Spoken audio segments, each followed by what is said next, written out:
to see you again.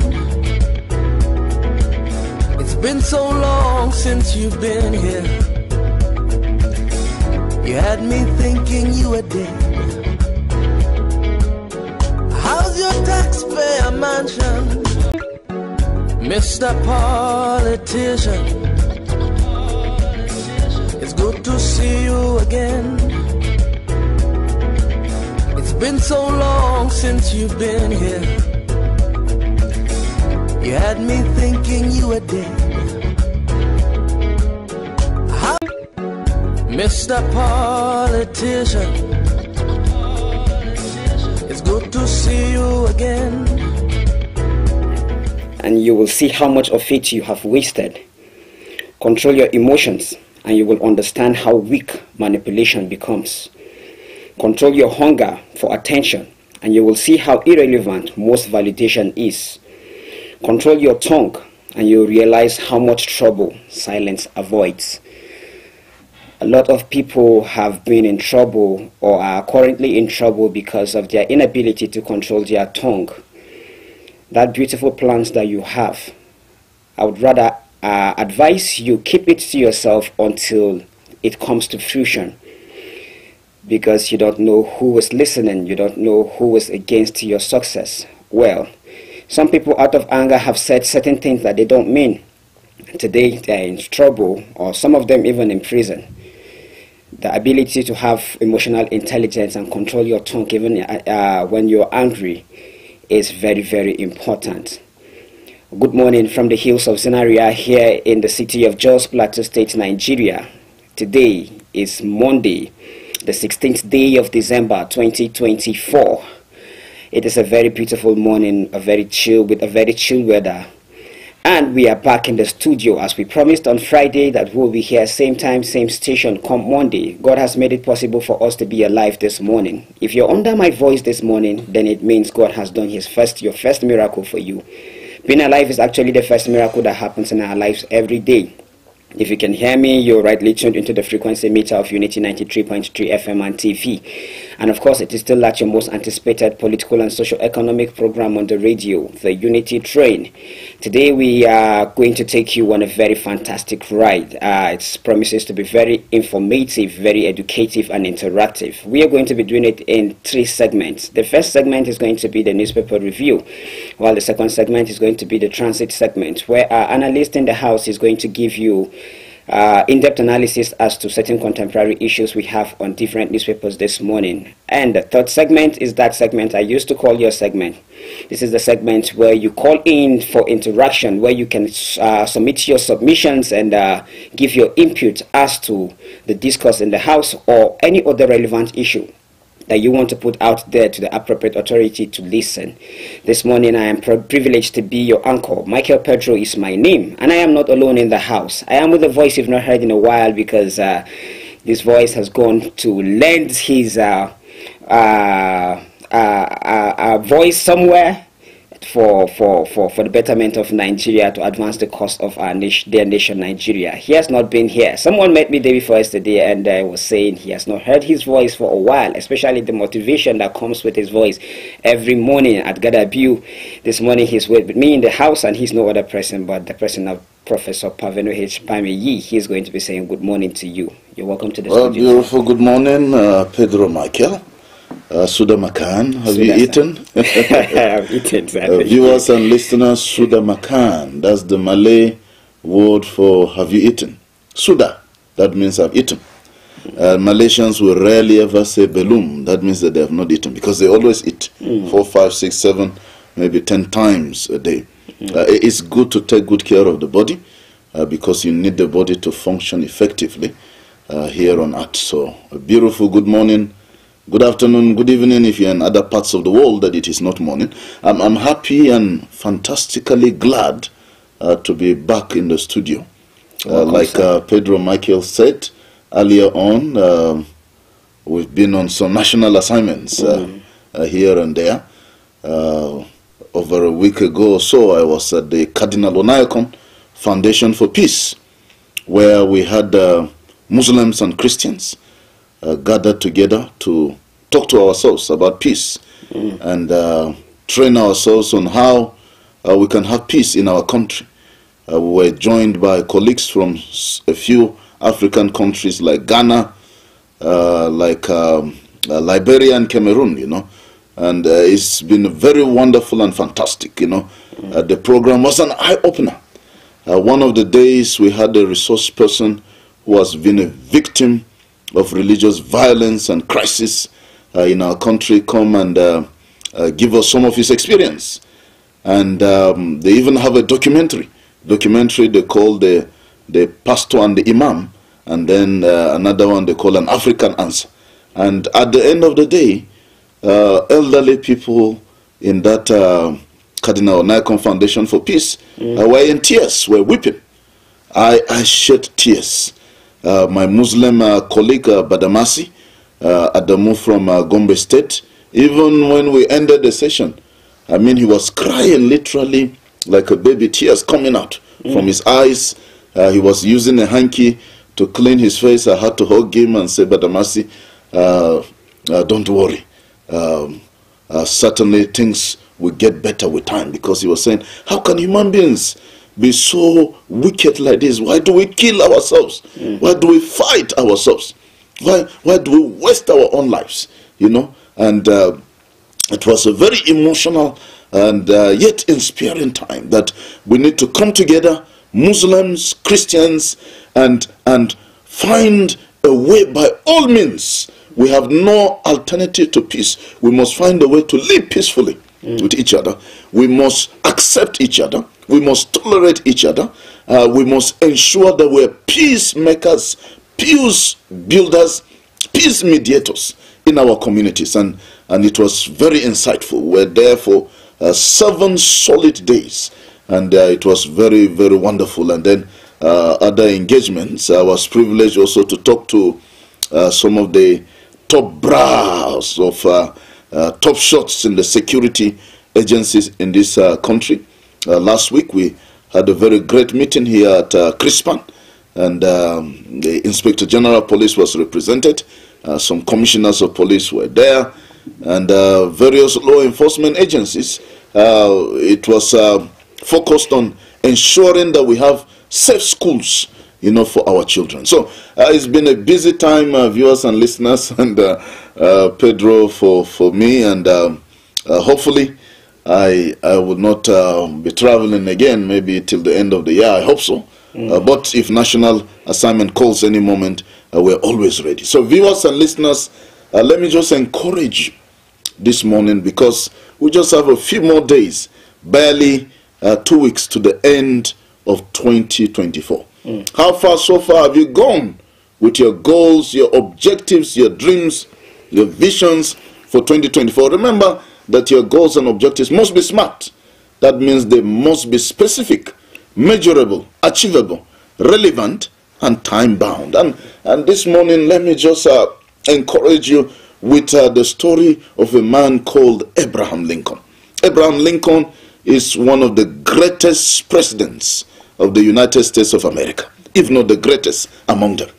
Google him and you see thousands and millions of web pages that will come to you. Now, Abraham Lincoln was a man that passed through a lot.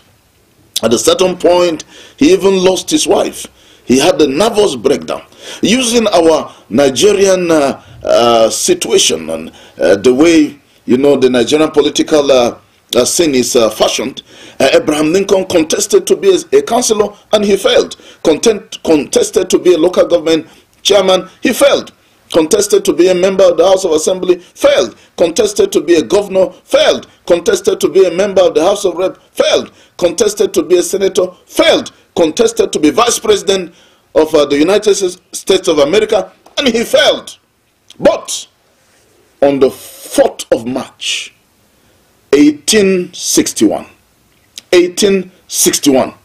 the man who had been failing lower positions all through, the man who had a nervous breakdown, the man who lost his sweetheart, the man who passed through so much in life, who was opposed, who had people left, right, and center who were against him. In 1861, Abraham Lincoln was elected the President of the United States of America. He did not give up. When he failed, he did not give up. He failed the second time, he did not give up. The third time, the fourth time, the fifth time, the sixth time, he did not give up all the way. And when he attempted to become the President of the United States of America, he won the election. In fact, he even had a second term in office and became one of the greatest presidents of the United States of America. Many of the sayings that we use were statements made by Abraham Lincoln. We have the Lincoln Memorial in the United States of America. We have even vehicles that are called the Lincoln Navigator and all the rest of them. You know, this was a man that gave America most of its moral laws that they still use up to today. This was a man among men. Why?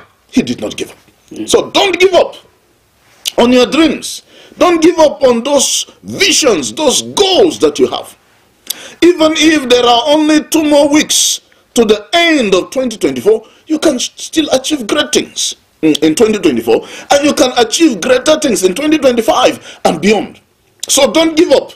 Don't throw in the towel. Don't say, no, I am tired of Nigeria. I just want to jump out of the country and go somewhere. People have stayed in this country and they have made it. So if you've tried and failed, try again. Failure is not fatal. Success is not final. It is the courage to continue that counts. Pedro Michael, you know, it's not everybody that can continue. Some people, if they just fail once, they give up. True. Some, if they fail 2, 3 times, they give up. True. But you need to keep trying. If you fail, try again. If you fail, try again. Keep trying. Keep trying. Let me tell you, tough times that we're passing through, tough times never last. It is tough people that do. And you might think that, oh, things are so difficult. Let me tell you, in the middle of difficulty lies opportunity. In the middle of difficulty, Albert Einstein said, lies opportunity. Look out for the opportunity. In the midst of the tough times, the difficult times, the challenging times, there is always an opportunity. Perspire to acquire what you require in life. In case you do not acquire, don't retire. Refire. Don't give up. Keep pushing on. Keep advancing in life. Keep soldiering on. Keep moving, even if you're crawling, dear friends. At least make sure that you're moving. Because the person who is crawling is better than the person who is standing in one place. It might take the person who is crawling some time to get to where he or she wants to get to, but you will certainly get somewhere. So, whether you're crawling, whether you're walking, whether you're running, please ensure that you're pursuing your goals, your dreams, your visions in life. And ensure today that you make a difference in somebody's life. Go out there today, make a difference in your own life, in somebody's life, in your community, in this nation. And always remember to be the change that you want to see in the world. Thank you so much, Professor. I know a lot of people out there have been anticipating to hear your voice and this motivation this morning, because I myself have been looking forward to it. Like I said, I had a conversation with somebody around GW Access, and he was like, he has not heard from you in a while, and then every day he tunes in hoping that he's going to hear this motivation. Well, he's hearing today. Yeah. If you can hear me, then we're home. fortunate to actually have the professor in the house. The motivation came in handy this morning. Well, about that very incident, the national assignment you went to, you spoke about your friend that was because of a lot of atrocities that have been Nigerians are experiencing, actually was crying and felt very, very bad. Last week we had an experience in Taraba where the governor's younger sister went for the birthday of Tiwa Danjuma. While on her way coming back, she was attacked and then unfortunately lost her life. Somebody is going to be giving us an update into that story this morning. I'm calling someone from Kari to actually say something about it. Good morning, sir. Good morning, Pedro. Good morning, Kulbi. Thank you so much. Good morning, everyone. Good morning, George. Good morning, Plato. Good morning, Professor Pavena H. Bamayi. Good morning, Kulbi. Thank you. All right, Kulbi, can you give us an overview as to the story of the governor's younger sister, how it played and what really happened? Okay, thank you for the opportunity given to me to give you some of the things that we are witnessing here in Wukari, Taraba State, Nigeria. Yes, if you recall, recently there was this birthday by General T.Y. Danjuma, yeah, and that was he in Abuja. Yeah. Mrs. Asi Kefas, who happens to be the younger sister of His Excellency, the Executive Governor of Taraba State, Dr. Kefas Agu, was one of the attendees. On her way back to Wukari, just at a village called Kente in Wukari local government, it means that she was even already home somehow. And then there was this ambush, armed robbers attacked their entourage, their convoy, and so in the process she was shot. She was initially rushed to Wukari Federal University Teaching Hospital in Wukari, and later on moved to a private hospital in Abuja for treatment. But 4 days after this incident, she gave up the ghost. She died at the age of 44, and on Saturday we witnessed the Kandu night procession from EB roundabout to the very family home compound at the GRA here in Wukari.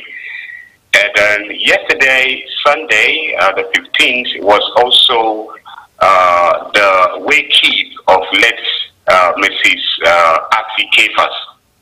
It happens right in the middle of the compound of the military administrator, that is Air Commodore Ibrahim Kefas, the military administrator, if you recall, Cross River State, that is in December 1993 to September 1994, and also Delta State in August 1996 during General Sani Abacha's military regime. Yeah.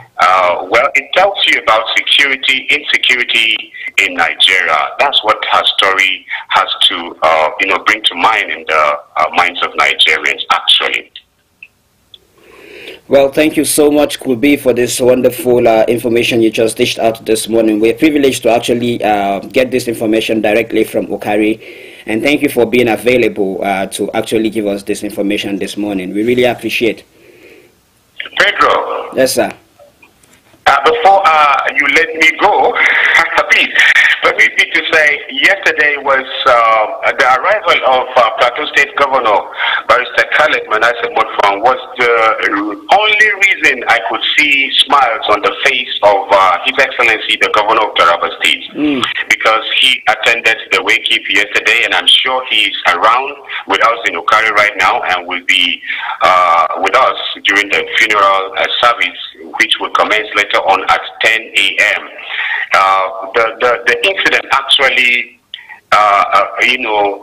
it simply means that Governor Kefas is actually thrown into mourning. So serious that he could not be able to smile until the arrival of Barrister Caleb Manasseh Mutfwang. What our friends are here to say. Thank you. Thank you so much, Kubi. God bless you for this information. Like I said earlier, we'll keep in touch, and then if there's a need for another information as to this very story, we'll call you back to give us more insights. Thank you. God bless you. Thank you, Professor. Thank you, Pedro. Thank you, Unity FM and TV. Thank you, Kulbi, for that information. It's a fantastic update there. Yeah. And I was just reading about Mrs. Asi Kefas, and those who know her closely said she was a very humble woman. And she was kind-hearted, somebody who was able to have some cohesion, integration with members of her community, in spite of her high status, in life, and She condescended low, brought herself low to the level of the common people in Taraba State and beyond, and in service to God and to humanity. It's a devastating loss, not only for the governor of Taraba State, Abu Kefas, but the entire people of Taraba State and indeed the country, that because of the kind of insecurity we have in our country, we keep losing precious lives every day on daily basis. And it is really disheartening. You see, on daily basis, people are being kidnapped. On daily basis, people are being killed by armed robbers, unknown gunmen, terrorists, the Lakurawas, the ISWAP terrorists, the Boko Haram terrorists, the satanic evil bandits that have terrorized the Northwest for years now. In the Southeast, you have IPOP, you have all manner of insecurity, across the country, different parts of the country. It is really sad. Sometimes you ask yourself, for how long are we going to continue like this? As a country, can we continue in this level of insecurity? And we have people in power, we have a government whose primary responsibility is supposed to be the welfare and security of the citizens of Nigeria. As the Constitution said in Section 14 of the 1999 Constitution as amended, that the primary role of government shall be the welfare and security of the people of Nigeria.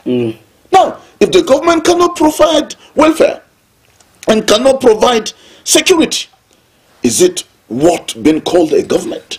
It was one of the issues we were discussing when we had the security forum with top shots of the Nigerian police force and other security agencies that gathered at Crispin last week.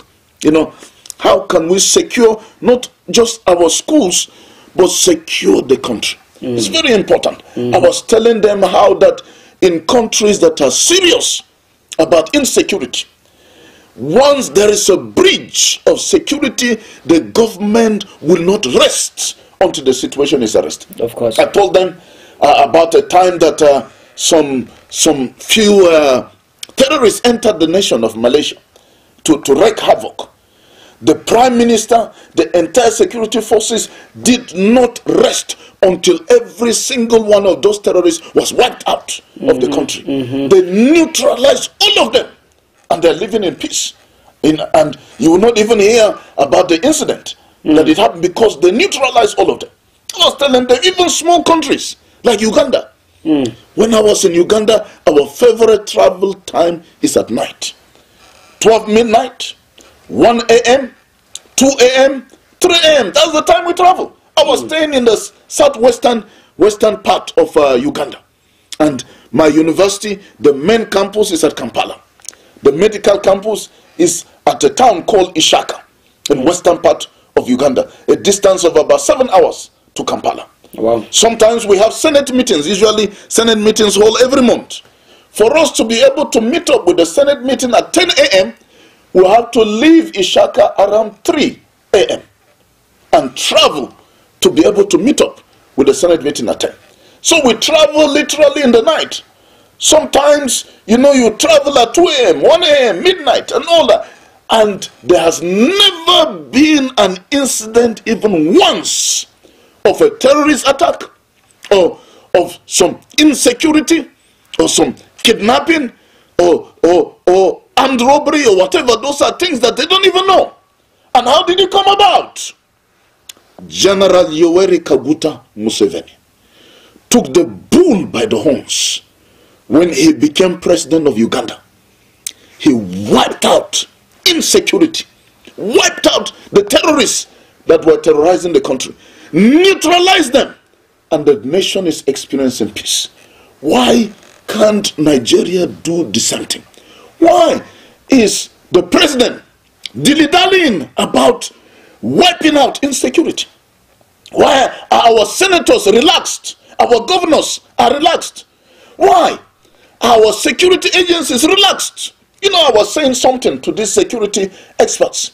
I say you people need to stop repelling terrorists. Why do you repel them? Why don't you neutralize them? Every time they come, you go and escort them out of the premises. You go escort the terrorists, and when they have gone, you return back. You know, one of my friends, the DPOs, when I was leaving, when I came out, he followed me and he was just laughing. He said that what you said was funny, but it's true. You know, the security agencies need to stop escorting terrorists. You keep repelling. Why are you repelling? You hear that they repel here in Maiduguri, they repel in Bama, they repelled in Baga, they repelled in Kebian. Why are you repelling? Why don't you follow these terrorists to the ends of the earth? Why don't you neutralize every single one of them? Why don't you follow them? If they enter the bush, go there. They climb mountains, follow them. They enter rocks. If they enter a hole, follow them. Don't return back until you have neutralized every single one of them. That's what Uganda did. That's what Malaysia did. That's why countries that are serious about security, that's what they do. Once there is a breach of security, the president will not rest. Now, use the United States of America as an example. If there is a breach of security, one terrorist only enters the United States of America and attacks, the president will cancel every engagement. If he's out of the country, he will return back because of only one terrorist. And the president of America will not sit down. He will not rest. He will not sleep until that terrorist is neutralized. Why don't we do the same in our country? Why do we keep relaxing? We embrace them. It seems as if we have a certain interest in this insecurity that somehow it has become, Nigeria has become like a breeding ground for them to actually come and then achieve their selfish aim. Well, we'll be going on this very, very short break, and when we come back, we'll be having more conversation about the issues we have for ground, and then looking into the newspaper headlines before we give analysis into whatever we find interesting this morning. Well, stay tuned. We'll be right back in the jiffy. This is Unity FM. Due to the frequency of unity, the voice of reason, the voice so clear and crystal. Put your mind on the stereo. United we stand, divided we fulfill the pleasure of the group. Unity FM 93.3, the voice of reason. Okay, okay. Bow on the way. Got more come day. Before the sun rises, make a hey. You want me to close me? Lele. I be all over your finger like Lele. We be flying in the air like Iris. Taking all over the stereo. What's next? All the stations I beg, do vex. Now we defeat your playlist. All the tunes we play in the pitch piece. So break chain, it's time to be free. I'm reason with the voice, 93.3. Unity FM 93.3 we're here. Unity FM, the voice of reason. Unity FM, the voice of freedom. Unity FM, the voice of reason. The voice of reason. The voice of reason. Unity, voice of reason. Unity, voice of reason. Unity FM 93.3, the voice of reason.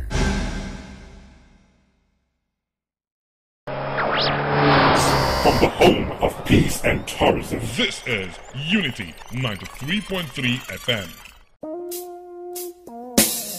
Advertise your goods, services, and products here on the all-new Unity 93.3 FM. We are the station you have been waiting for. Take it back. If you can still hear my voice, then it means you're still tuned into the frequency meter of Unity 93.3 FM and TV. And of course, it is still at your most anticipated political and socio-economic program on the radio, the Unity Train. Before we went on that very short break, the professor had a lot to say about insecurity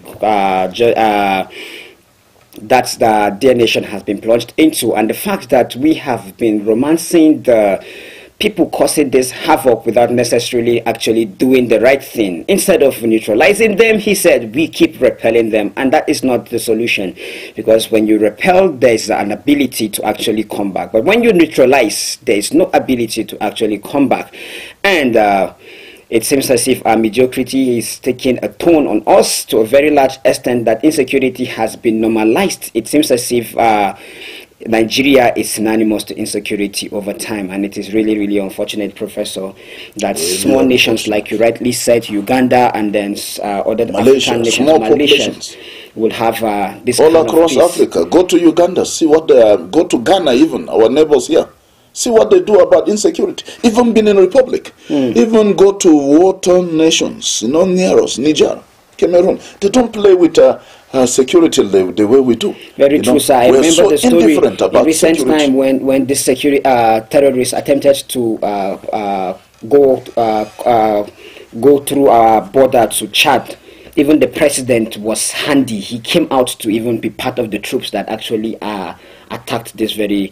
Now, if Nigeria is surrounded by 4 francophone, French-speaking countries, and then insecurity is driving this hard in Nigeria, and all of these 4 African countries are not really facing this insecurity, that goes to tell you, sir, that to a very large extent there's something very, very wrong. Because it is easy for terrorists perpetrating evil in Nigeria or carrying out the activities in Nigeria to actually want to do it in one African country close by. But then it's not happening in Chad, it's not happening in Niger, it's not happening in the Benin Republic, it's also not happening in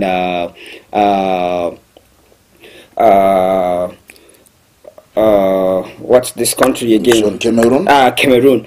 It's not happening in Cameroon, it's not happening anywhere, only in Nigeria. That goes to say that we have created an avenue of ground for them to actually thrive. And the truth is, except we that are Nigerians will actually stand and do the needful, these terrorists will never get tired, because it is business to them, and nobody would want to let go of his merchandise if he is making profit. Unfortunately, Nigeria has provided a very conducive environment for terrorism to thrive. Look at ungoverned spaces that we have. Why do we have ungoverned spaces?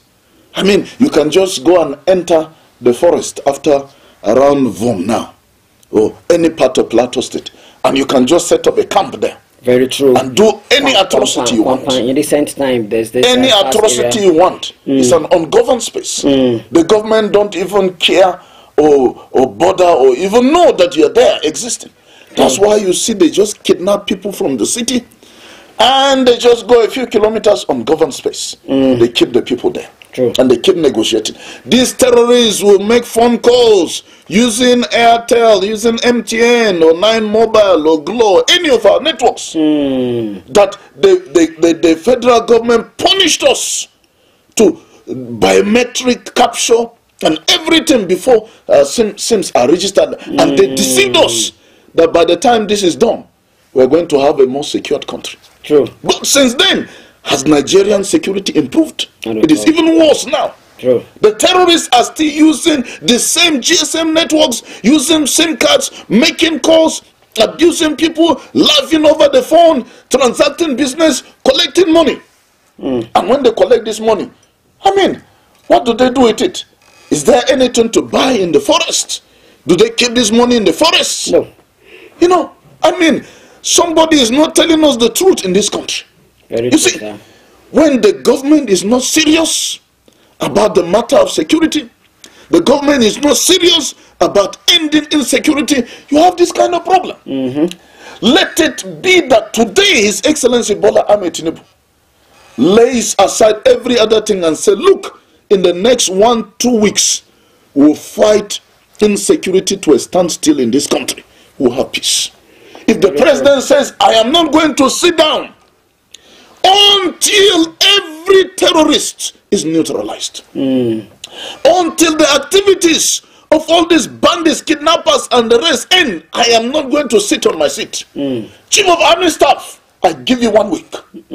All the service chiefs, you have 1 week to bring results in insecurity or I fire you. They will sit up. But they are not sitting up because they know that the president is not serious about insecurity. The president is not serious. They know that our politicians are not serious. And you know, the president that Nigerians can be dying in their tens, their dozens, their hundreds. The president will be traveling around the world. The vice president will be traveling around the world. Our politicians will be holding National Assembly and meetings, Senate meetings, House of Rep meetings, and they'll be laughing and eating. They will even be saying, Nigerians, if you like, be protesting. You can be protesting while we're eating. They don't care about the plight of the average Nigerian. It's the Senate president of this country himself that is saying, if you people like, you can be protesting, we're going to be eating. The same Senate president is saying, if you find food anywhere, just eat, because things are difficult in the country and all that. These are leaders that are not worth the name leaders. They don't care about the welfare and the security of Nigerians. These are people who are not supposed to be in positions of leadership. But we've allowed them to get in there, and they're messing up the whole country. When a leader becomes a mediocre to the extent where his primary responsibility is being made a joke, like this very assertion, this statement you just made by the Senate President, saying if you see food, eat, or go around protesting while we're here eating. It just goes to show that the primary responsibility of this very office, he doesn't really understand it, or know he's making a joke out of it, because it is not a statement that a political elite should make sincerely. Well, sir, if you permit me, I would want to look into a few newspapers, because today is going to be an over the weekend review. I'm just going to look into a few newspapers from Saturday and then few from Sunday. Then we'll look at few from today, maybe one like that. I'll be taking from Saturday. I'll be taking Vanguard newspaper. No, I'll be taking the Metrics. It says how EFCC lawyer failed to oppose ex-governor Yahaya Bello's 500 million bail application, and battled former governor pleads not guilty to fresh 19-count charge. Now the fact that Yahaya Bello has been given 500 million naira bail, which is chicken fee, to somebody who has billions now in his account, somebody who can send you money. One of my friends here in Jos just put a call through to Yahaya Bello, and he sent him 100,000, and he told me, I have Yahaya Bello's number, you can call him for anything. I said, I'm not interested. You see, because these men are humongously and stupendously rich. They have acquired so much wealth that they don't even know how to spend it. 500 million naira bail is nothing to Yahaya Bello. He's a former governor. Compared to the former governor whose budget is 500 billion, 600 billion, 700 billion, who presents a budget of several hundred billions to his House of Assembly. And he decides how to use it. A governor who had access to unlimited money almost for security vote. They don't give account of what and how they spend the security vote. It's money that governors use anyhow. If they want, they can spend it on anything. They will not give an account to anybody. I saw Yahaya Bello on television smiling and greeting people and laughing as he was entering the court. I mean, the man knows what he's doing. And he was just making a fool of the whole court process, making fun of it, and laughing and enjoying himself, shaking hands and waving at people like a hero, and moving about well-dressed, dressed as if he's going to address the United Nations General Assembly. He was laughing all through the court session, smiling, having a good time. As far as he's concerned, there is nothing at stake. In fact, when he was to plead, he pleaded not guilty. Yeah. To all the 19-count charge and and all that. It's a game that our politicians play in this country. You remember, some of the politicians play this game, and then one day they will just pretend that they fainted or something. They will carry them, and then before you know, the case has ended. It has been swept under the carpet. But let's commend the EFCC that at least they were able to bring Yahaya Bello to court.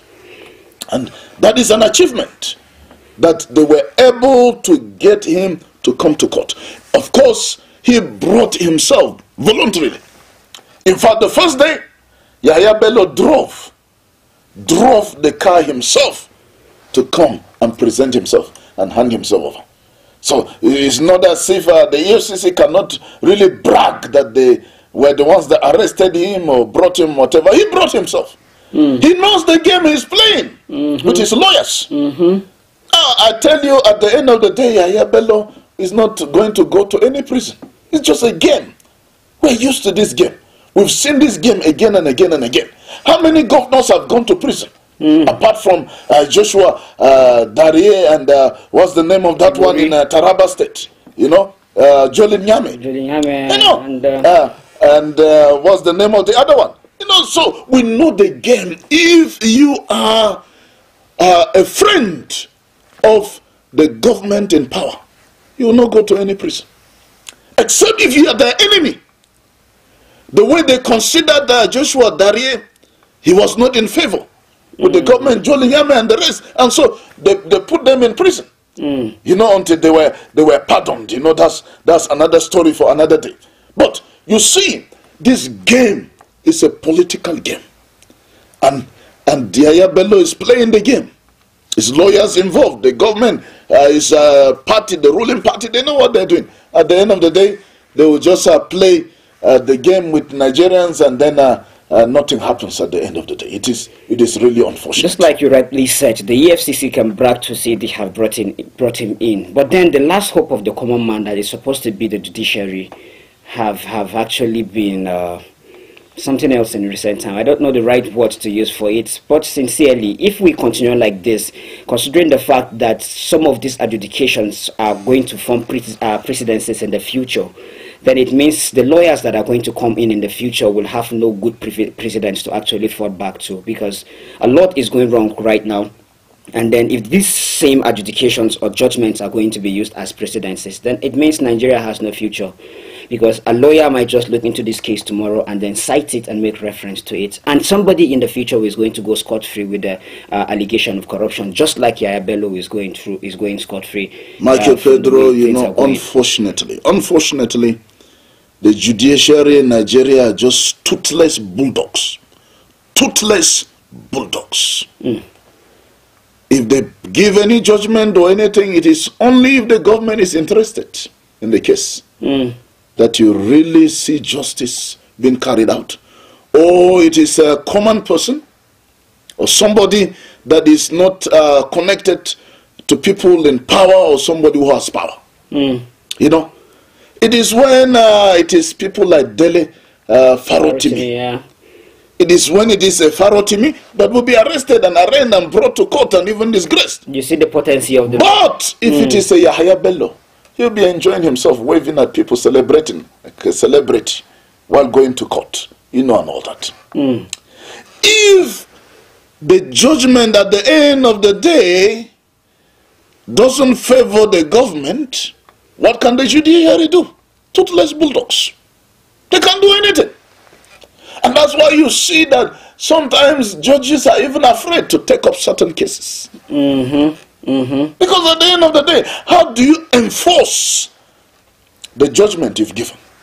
To enforce it, you need the executive. Yes. Who command the police and security agencies. You as a judge, you cannot go and force anybody to come to court or force anybody to be put in prison. Also, you can only make a pronouncement. And you know these politicians, they know that the judges are just toothless bulldogs.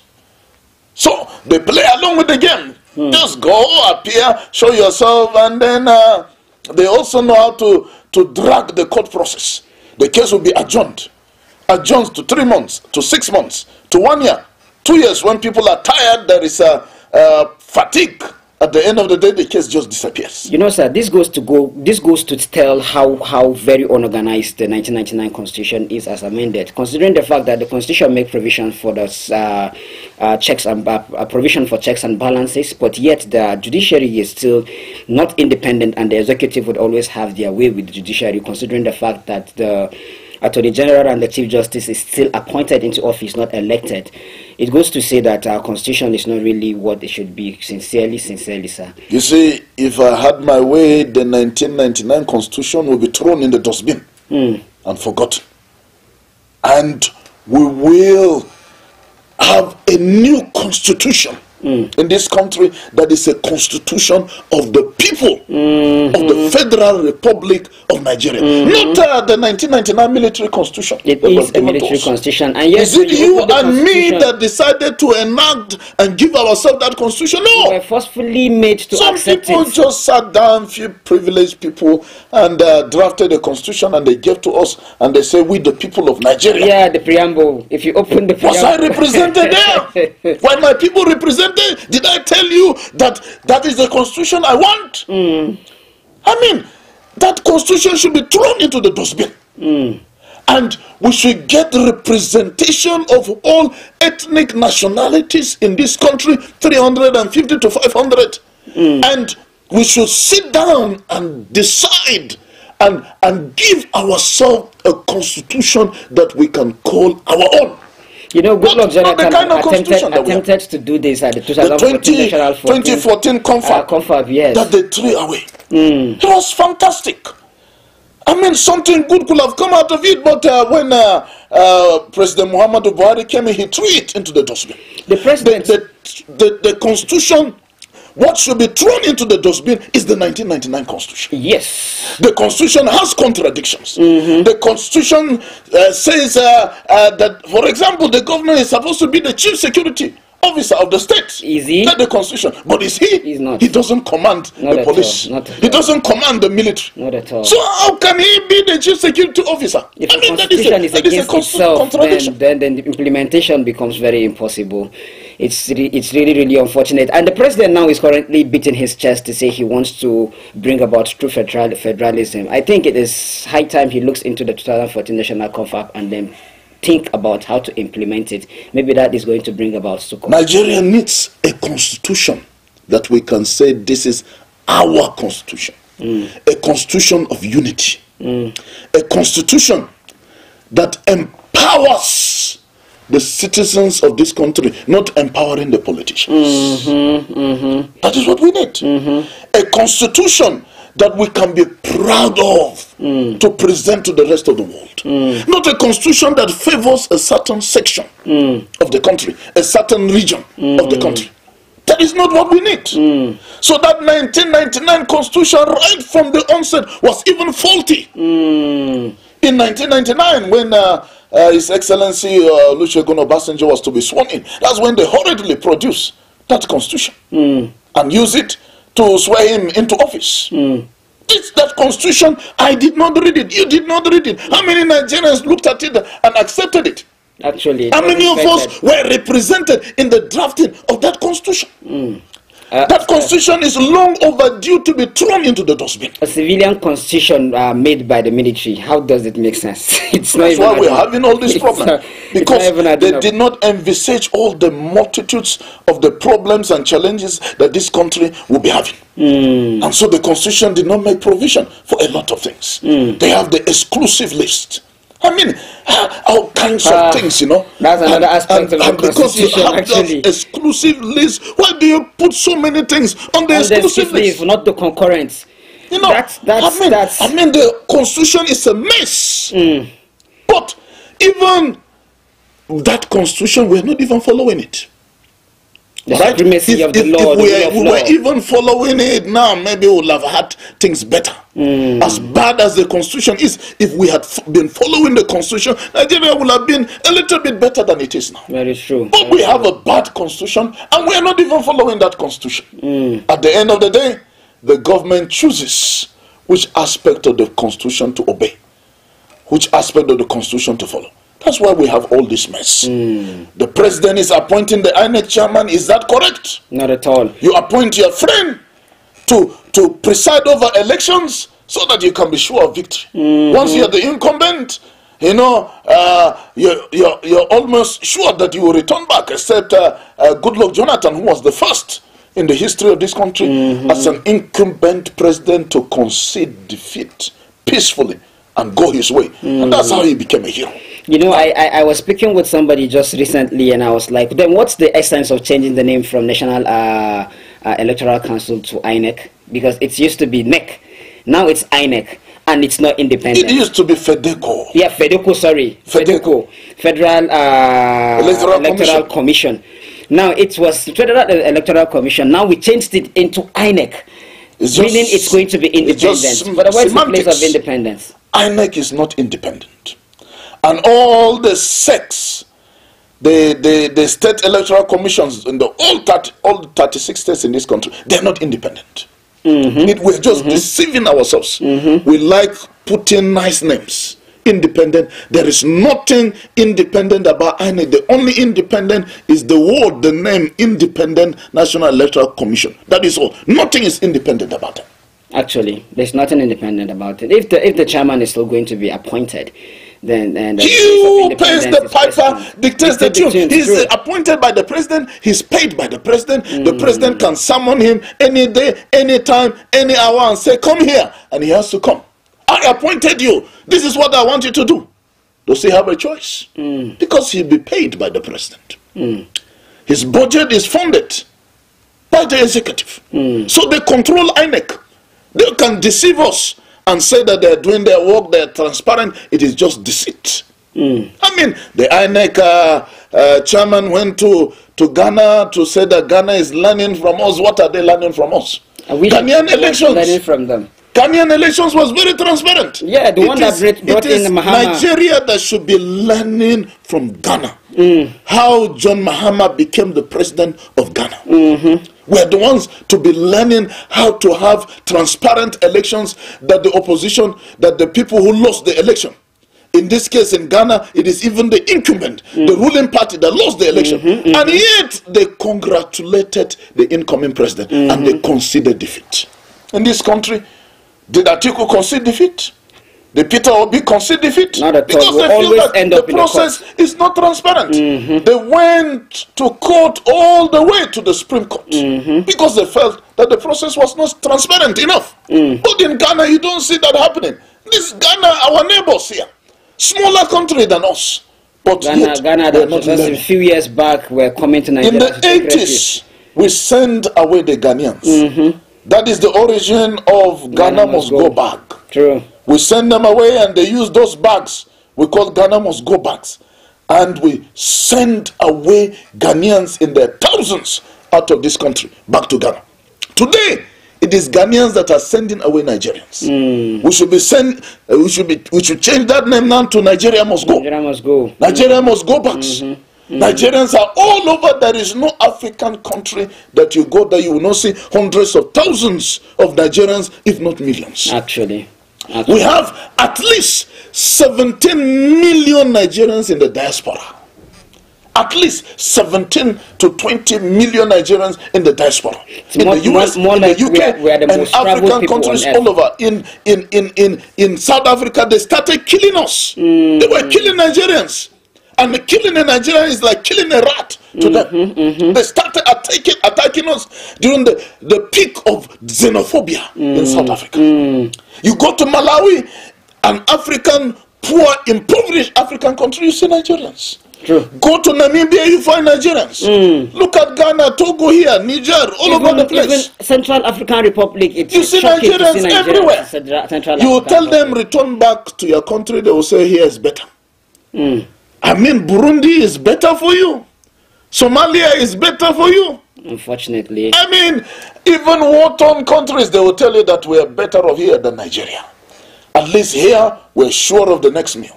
Here, we're sure of making ends meet. Here, we're sure that we invest and then we will see something from our investment.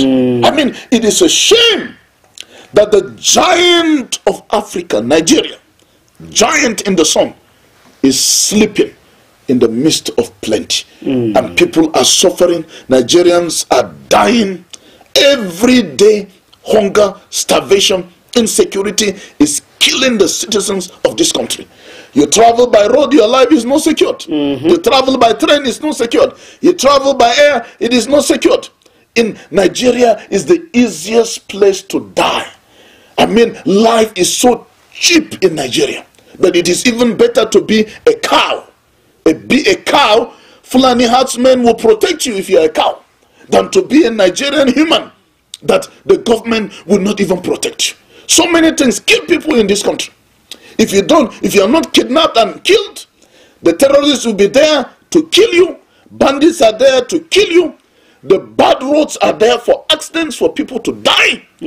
Potholes, bucket holes, tank holes on our roads. Nigerians are dying. I was coming the other day from Abuja to Jos. I saw an accident and corpses by the road. We saw one of the corpses even covered and just kept by the roadside. And vehicles are stopped. Bad roads, extremely bad roads, are killing our citizens. And yet, in the midst of all this, that we should be looking into the issues of insecurity and then trying to make the life of Nigerians better. All Nigerian governments are looking into now is reforming tax reform. They're trying to impose tax on Nigerians when even there is you've not yet put in place an environment that is how do I call it, a conducive environment for their businesses to thrive before you even tax them. You're taxing Nigerians that are actually dying out of starvation, Nigerians that don't even are not sure of the next meal. Taxation from all angles. I think in Africa I don't have the details of other parts of the world, but in Africa currently we are the most taxed nation, even in the midst of this hardship.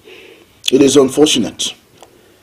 The so-called tax reform and whatever it is, I don't want to bother myself. There are good aspects of it theoretically, but it is just a distraction.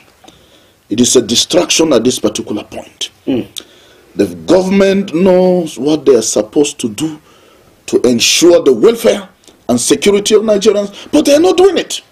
They are bringing in distractions here and there just to get us distracted from the real issues. Have you provided security for the citizens of this country? Have you provided welfare for the citizens of this country before you begin to talk about tax? I have worked outside this country and I did not pay as much tax in those countries where I worked like I'm paying in my own country, Nigeria. I'm supposed to be a Nigerian. I have a Nigerian birth certificate, Nigerian citizenship, Nigerian passport. I am a Nigerian by all means, but in my own country I am taxed heavily, more than I was taxed as a foreigner in other countries. So what am I gaining from the government? The government taxes their citizens heavily. We pay tax, but the government doesn't provide water. I have to provide my own water. What is the government doing? I have to provide my own road to my house. What is the government doing? I have to provide my own electricity. What is the government doing? I have to provide my own security. What is the government doing? I have to pay hunters and the rest for security. What is the government doing? I have to pay for my own health services. What is the government doing? At the end of the day, what is the benefit of having a government in this country if they cannot provide for welfare and security of the citizens? Do we have a government in this country? Unfortunately, it's really, really unfortunate to know that all this is still happening and yet Nigerians are being taxed heavily. Well, we'll be going on this very short break, and when we come back, we'll be having more of this conversation. Please stay tuned. Advertise your goods, services, and products here on the all-new Unity 93.3 FM. We are the station you have been waiting for. Take advantage of our wide coverage, quality programming, unique listenership, and unbeatable rates to promote and market your products and services. For us at Unity FM, your satisfaction is our driving force. For placement and inquiries, visit our marketing office at number 62, Zenaria Hill Layout, Jos Plateau State, Nigeria, or call us on 080-253-22266, 080-5223-1992. So come talk to us today and we will put your word out there.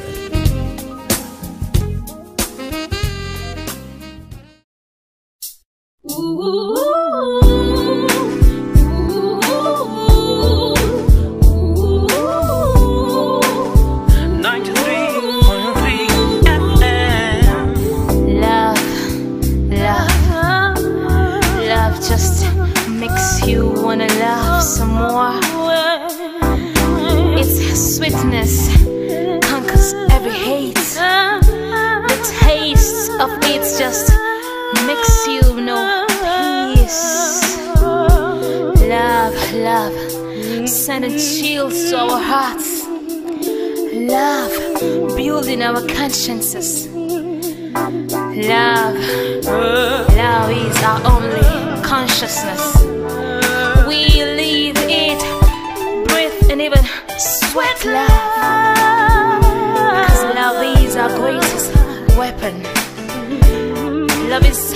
we live. Love is what we practice. Love is what we wanna share. Cause love is. Back from that very short break. If you can still hear my voice, then it means you're still rightly tuned into the frequency meter of Unity 93.3 FM and TV. And of course, it is still that your most anticipated political and social economic program on the radio, the Unity Train. We were having a lot of conversation before we went on that very short break, and Professor in the house has a lot to say. Well, this is that segment where you call in and give your submissions and then inputs. The number to call is 0703-235-3315. I'll call the number again, 0703-235-3315. And the number to send your SMS to is 081-6314-1141. You can send your comments on Unity FM/TV, just that is on Facebook. Then on YouTube, you can get us on Unity FM TV. For your comments, you can send it there, and then we will be reading your comments. I'll be putting the phone lines on for you to call in and give your contribution as to the issue we have discussed, or we are still discussing in the house this morning. The number to call again, let me call the number slowly so you can have the number, is 070-3235-3315, and for your SMS, 081-6314-1141. Sir, you are, oh, I have a caller already. Good morning. Hello, good morning.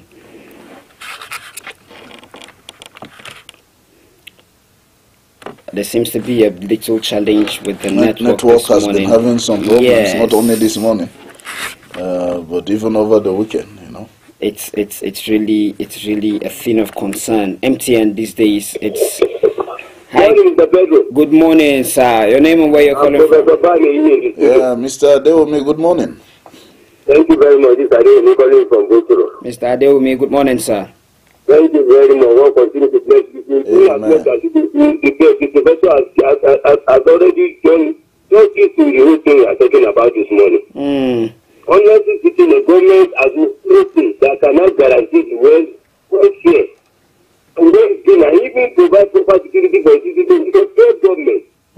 Honestly speaking, Nigeria for decades now will be battling with the issue of food security. Is this how we continue to remain silent and another government will still come and inherit the issue of insecurity? This is one of the things that Nigeria needs to take care of, because Nigeria now just become our border now becomes so porous that it now becomes breeding ground for terrorists. We have the issue of Boko Haram, we had banditry, kidnappers, and now we have the Lakurawas. The Lakurawas now, imagine if we cannot do the right thing and ensure that those people don't have to pay.